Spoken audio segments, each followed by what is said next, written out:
Atlanta United Fan TV, here with Sapoon. You know, very unfortunate result. You know, lots of controversy, some, you know, just really bad play from Atlanta United. What do you think of the match? I mean, half of it was bad officiating. I think if we were 2-0 up going into half, it's a complete different game. We also looked very sloppy, so like I think it was a mixture of both. You saw the frustration of all the players coming out, so we can't really have high goals if like these kinds of things really frustrate you. I think there are days when refereeing decisions don't go your way, but sometimes you need to just overcome them. And I think when the red card happened and then it got called back, and Garza's red card happened, it was just like, because the moment I saw that, I texted my friend, I was like, that's about to be a red card. And he was down, and then he gets up and that's a red. So, I mean, it was a long time coming that our home stretch was going to get tested in Kansas City last week and this time this week. So, yeah, you are going to lose it next week too, mate. So we'll see what happens with it. But I think the players need to come out and do better. I think the frustrations gets to you, and we all get it. As fans, we got it too. But we have to do something more than just go with the same passes when it's not working and you're seeing it's not working. Like some tactical change, something. Like no wait till 65 minutes and then like try to change at that point, you know. And taking off Barco was literally the only one who looked like an optimistic dude who was going to score. So it was very interesting substitutions, but let's see what happens after this. No, I mean, it definitely seemed like, or now it seems like Tata is going to shift into a 4-2-3-1 probably, most likely after this because, you know, you have Garza out now. Now there's some issues, you know, for next Wednesday. So what do you think is going to happen?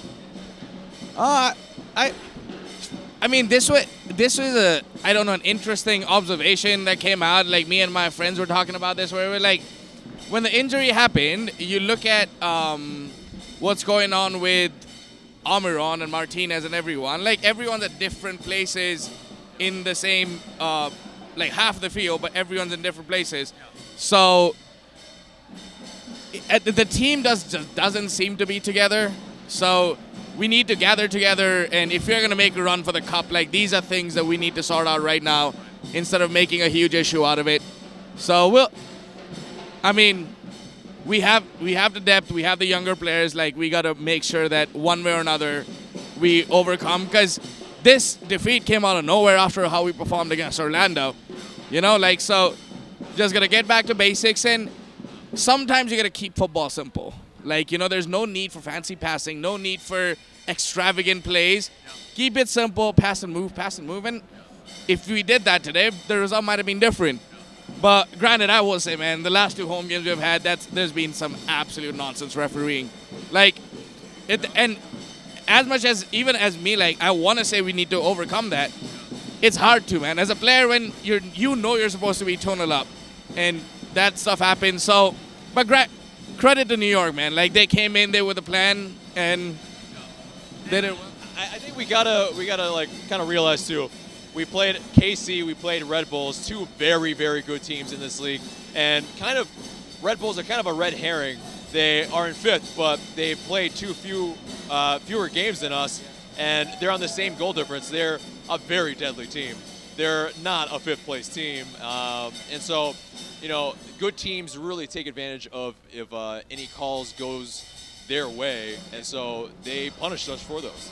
Oh, yeah, I mean, one of the biggest things is if a team comes in where they know how to defend, and we are finding it very hard to break down teams when they know how to defend. They make sure the shape is all right, and I think going forward, those are things we need to take care of because Red Bull's gonna come up as well, like in the standings, and I think there were rumors today about New York City FC and Vieira, but you know they're still gonna be a really good team.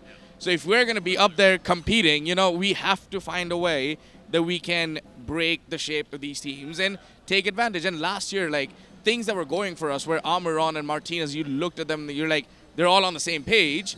Today, like, I don't know if it's not our day, but like everyone just looked at a different page altogether. So those are, I think, smaller things to worry about. I think we went away and got results. So as much as in the beginning of the season, I was like, we need this to be a fortress. I'm going to take these 2 results and be like, let these be the anomalies and go forward and let's start winning at home again. So, you know, that, and we got to make sure like people are still scared to come here. And the fans are doing that. The players are doing that. I mean, so I guess we're going to start paying the referees at some point to make some fair decisions. Because at this point, like, when you look at it, it's like we just want a fair call game. And consistency. And and for me, the biggest thing is as long as these kinds of calls happen in the MLS, no one in Europe, no one outside of America is ever going to take this league seriously. So that for me is a bigger deal, where I'm like, on one week you call the offside goal against Martinez, today a similar situation with Barco, that's a goal. I think 2 weeks before that there was a Red Bull goal or Kansas goal that got canceled. So like, which one is it? Like, you know, just give us a rule and everyone's going to follow it. So, granted, when he canceled the goal, he went to the VAR screen for like a split of it. He went there and was like, okay, come back. What's all, like, if you're actually going to review it thoroughly. This is not an NFL situation. You're like, okay, the ball touched the ground, it's not a catch.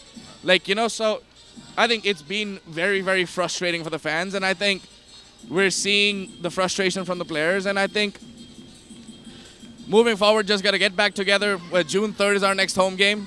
So got to come back and do well next time. You know that Mark Geiger was was VAR, right?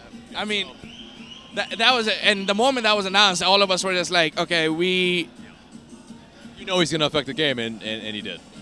I mean, that's the thing, right? We have had 2 consecutive home games that have been affected by a referee, and it feels really shitty on this side of the field. So hopefully next time we come out on top. And I guess it's also the balance, because like for the longest time, we had a lot of home decisions go our way. Like every other game, there was a red card for the opposition.